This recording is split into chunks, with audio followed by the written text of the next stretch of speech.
Hello everyone, आज हम सीखेंगे कक्षा 10वीं गणित अध्याय 3 की प्रश्नावली 3.3। हमें यहाँ पर प्रश्न क्रमांक 1 दिया गया है कि निम्न समीकरण के युग्म को विलोपन तथा प्रतिस्थापन विधि से हल कीजिए, कौन सी विधि अधिक उपयुक्त है। हमें यहाँ पर क्रमशः दो समीकरणें दी गई हैं। इन समीकरणों में या तो हम विलोपन विधि का प्रयोग करें या फिर हम प्रतिस्थापन विधि का प्रयोग करें। प्रश्न के अनुसार तो हमें यहाँ पर इस समीकरण को विलोपन से भी हल करना है, प्रतिस्थापन से भी हल करना है और फिर बताना है कि हमें कौन सी विधि अच्छी लगी। हम प्रतिस्थापन विधि को 3.2 में सीख चुके हैं। अगर कभी परीक्षा में प्रश्न इस प्रकार का पूरा दिया जाए, वैसी कंडीशन में तो हमें इन दोनों समीकरणों के माध्यम से प्रतिस्थापन विधि से भी हल करना है और इन्हीं दोनों से विलोपन से भी हल करना है। पर हम यहाँ केवल इन समीकरणों से विलोपन विधि को सीखेंगे, क्योंकि हर बार अगर प्रश्न दिया जाता है तो वो या तो विलोपन का दिया जाता है या प्रतिस्थापन का दिया जाता है। प्रतिस्थापन विधि हम 3.2 में सीख चुके हैं। हम यहाँ इसे विलोपन से कैसे सरल करते हैं उसको सीख लेते हैं। तो इसकी शुरुआत हम करेंगे। शुरुआत में हम सबसे पहले इन दोनों को समीकरण 1 और 2 के रूप में व्यक्त करेंगे। तो हम यहाँ लिखेंगे x प्लस y बराबर 5, ये हो गई हमारी समीकरण 1। और दूसरा हमने लिख दिया 2x माइनस 3y बराबर 4, ये हो गई हमारी समीकरण 2। उसके बाद विलोपन होती क्या है उसको हम समझ लें। इन दोनों समीकरणों से ही हमें किसी न किसी प्रकार से या तो x का मान ज्ञात करना है या y का मान ज्ञात करना है। तो हम यहाँ करेंगे क्या, उसको सीख लें। जैसे यहाँ दिया है x प्लस y बराबर 5 और आगे दिया है 2x माइनस 3y बराबर 4। इन दोनों समीकरणों में हमें विलोपन विधि का प्रयोग करना है। तो या तो हम इस x से x को हटा दें या इस y से y को हटा दें। x से हमें x को हटाना हो तो हम क्या करेंगे, इस 2 का गुना इस समीकरण 1 के साथ, और यहाँ कुछ नहीं है मतलब 1 है, इस 1 का गुना समीकरण 2 के साथ करेंगे। ऐसा करने पर होगा क्या कि हम कह सकते हैं कि 2 का गुना जब इसके साथ और 1 का गुना जब इस पूरे के साथ होगा तो ये आगे वाला x का मान समान हो जाएगा और इसे हम फिर हटा देंगे। उसके बाद इन दोनों को अगर कभी हटाना हो तो यहाँ जैसे 3 लिखा हुआ है तो इस 3 का गुना हम एक समीकरण के साथ कर देंगे और यहाँ कुछ नहीं है मतलब 1 है, इस 1 का गुना हम समीकरण 2 के साथ कर देंगे। जब हम इसका गुणा करेंगे तो ये हटाएंगे और जब इसका गुणा करेंगे तो ये हटाएंगे। इन दोनों में से किसी एक का प्रयोग हमें करना है।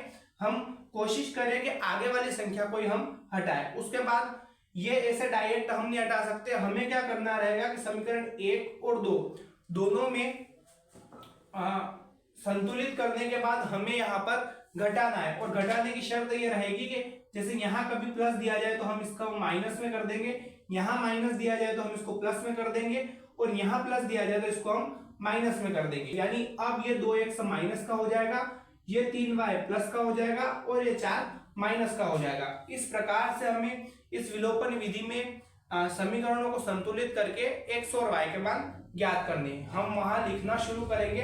हम सबसे पहले इन्हीं समीकरणों को यहाँ नीचे लिख लेते हैं। हमने यहाँ लिखा x प्लस y बराबर 5 और साथ में लिख लिया हमने 2x माइनस 3y बराबर 4। हमें करना क्या है, तो हम कह सकते हैं कि x वाले को हमको हटाना है तो हम 2 का गुना समीकरण 1 के साथ कर देंगे। तो हमने यहाँ कर दिया गुणित 2 और यहाँ इसके आगे कुछ नहीं है। हम कह सकते हैं कि यहाँ 1 है, 1 का गुना समीकरण 2 के साथ करेंगे तो हमने यहाँ लिख दिया गुणित 1। अब जैसा हमने यहाँ गुणा किया है वैसा वैसा हम यहाँ पर लिख देंगे। तो हम यहाँ लिखेंगे समीकरण, उससे पहले जिस विधि का हम प्रयोग कर रहे हैं उसको हम लिखेंगे विलोपन विधि से। अब हमें लिखना क्या है, हम समीकरण 1 में किसका गुणा कर रहे हैं तो हम यहाँ लिखेंगे समीकरण 1 में हमने यहाँ 2 का किया है तो हम यहाँ लिखेंगे 2 का गुणा तथा समीकरण 2 में, अब समीकरण 2 में हमने गुणा किया है 1 का तो हम यहाँ लिखेंगे 2 में 1 का गुणा करके घटाने पर।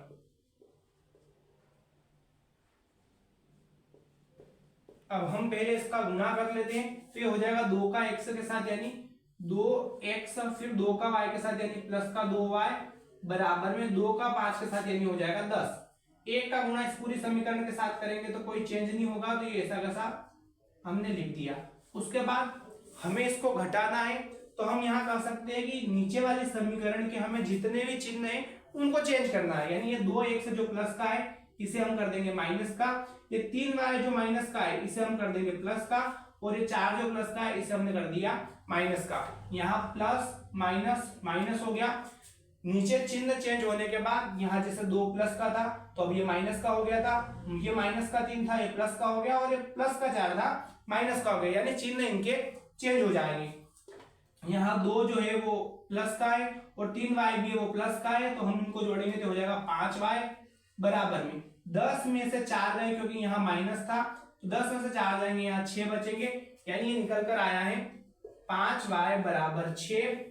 y के साथ 5 जो गुणे में हम इधर भेजेंगे ये चला जाएगा बटे में, यानी y का मान आया है 6/5।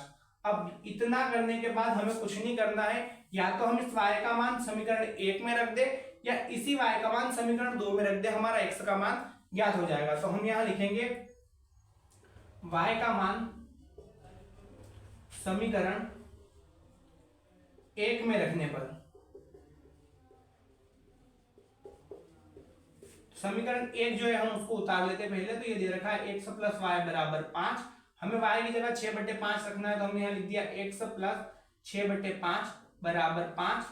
x का मान हमें ज्ञात करना है, प्लस का 6/5 बराबर से इधर आएगा माइनस का 6/5, इस 5 के बटे कुछ नहीं है मतलब 1 है, इन दोनों का एलसीएम यानी हो जाएगा 5 एकम 5, फिर 5 का गुणा 5 के साथ यानी 5 5 25, बीच में चल रहा है माइनस, 1 का गुणा 6 के साथ यानी 6 एकम 6 बराबर यहाँ x। हम 25 में से 6 को घटा देंगे तो यहाँ बचेंगे 19/5, और ये x का मान हमारा ज्ञात हो गया 19/5। इस प्रकार से हम विलोपन विधि से x और y का मान क्रमशः ज्ञात कर सकते हैं।